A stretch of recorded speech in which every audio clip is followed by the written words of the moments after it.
আসসালামু আলাইকুম everyone, welcome to Mariyam and her ma. কেমন আছেন সবাই?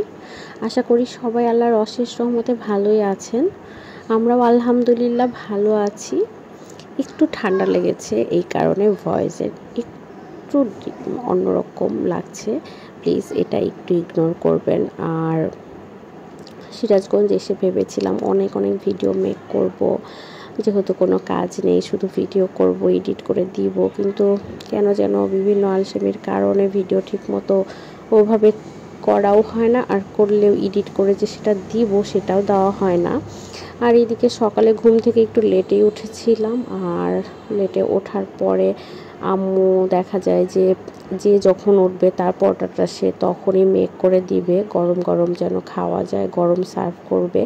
যদিও আম্মুকে এটা আমরা নিষেধ করি যে আম্মু বারবার এইভাবে তৈরি করতেও ঝামেলা আর সময়ও লাগে, তো তুমি একবারই তৈরি করে রেখো, আমরা যে যখন উঠি তখন খাবো। কিন্তু আম্মুর এটা একদম ভালো লাগে না। আম্মু বলে যে না, গরম গরম না খেলে কি আর কোনো জিনিসের মজা আছে। যাই হোক, আম্মুকে তো বলেও লাভ নাই, আম্মু সেটাই করবে যেটা আসলে খেলে মজা লাগবে বা আমরা একটু আরাম পাবো খেয়ে। আর এইদিকে খালা একটু মেহেদি বেটে দিয়েছিল, ওইটাই আমি আর মারিয়াম লাগিয়েছি। আর এরপরে চলে গিয়েছিলাম ছাদে আম্মুর মুরগিগুলোর আম্মু এত যত্ন নেয়। আম্মু বলছিল আমরা আসার পরে ওদের একটু যত্নের অভাব হয়ে গেছে, কারণ আম্মু ঠিক মতো ছাদে উঠতে পারছে না। আম্মু আসলে আমরা যখন কেউ থাকি না, এগুলোই তার সময় কাটানোর একটা ওয়ে। দেখা যায় যে এখানকার মুরগি গাছ এগুলো নিয়েই আম্মু থাকে, আর মুরগিগুলোও আম্মুর খুব মায়ারি এখন, কারণ মুরগি এখন ডিম দেয়। সব মিলিয়ে আসলে এগুলো নিয়ে আম্মুর সারাদিনের ব্যস্ততম দিন কাটে।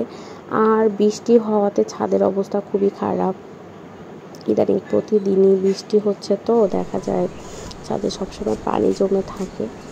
আর পেয়ারা গাছে দেখি প্রতিদিনই একটা দুইটা করে পেয়ারা এরকম পেকে যায়, তো আমি তুলে একটা পেয়ারা খেয়ে নিচ্ছিলাম। খুবই মজা লাগে গাছ থেকে এভাবে পেয়ারা পেড়ে খেতে। আর এইদিকে আম্মু দুপুরে রান্না করছিল, আর রান্না যেটা করছিল এটা আমার খুবই ফেভারিট একটা খাবার, সেটা হলো ম্যান্দা। আমাদের দাদু বাড়ির ওই দিকে এটা একটা ট্রেডিশনাল, খুবই মজার। যারা আমরা ওই দিকের এলাকায় থাকি তারা এটা খুবই পছন্দ করি। আর এইটা ছিল আম্মুর পালা মুরগি একটা রান্না করেছে আমাদের জন্য, আর আমরাও একটু তাড়াতাড়ি খেয়ে নিয়ে, আজকে একটু প্ল্যান ছিল বাইরে যাওয়ার, তো ওই কারণে একটু তাড়াতাড়ি খেয়ে নিয়েছি, বাচ্চাদেরকেও খাইয়ে দিয়েছি। আর এরপরেই চলে গিয়েছিলাম যমুনার পাড়ে, আমাদের ক্লোজার, মানে সিরাজগঞ্জ আসলে এই জায়গায় তো মাস্ট আসতেই হবে।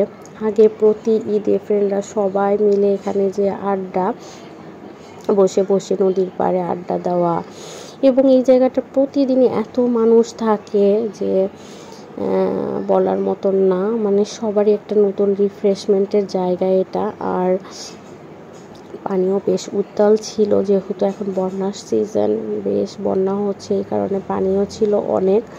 আর ওইখানে আমরা কিছুক্ষণ বসে টসে থেকে, এই জায়গায় একটা দই ফুচকা আছে যেটা খাওয়ার প্ল্যান ছিল। আমার আপু বলেছিল ওর খুব খেতে ইচ্ছা করেছিল, কিন্তু আমাদের জন্য ওয়েট করছিল আমরা আসলে একসঙ্গে খাবে, তো ওইটাই খাচ্ছিলাম। সঙ্গে আমরা আবার ভেলপুরি, তারপর নর্মাল ফুচকা এগুলোও নিয়েছিলাম।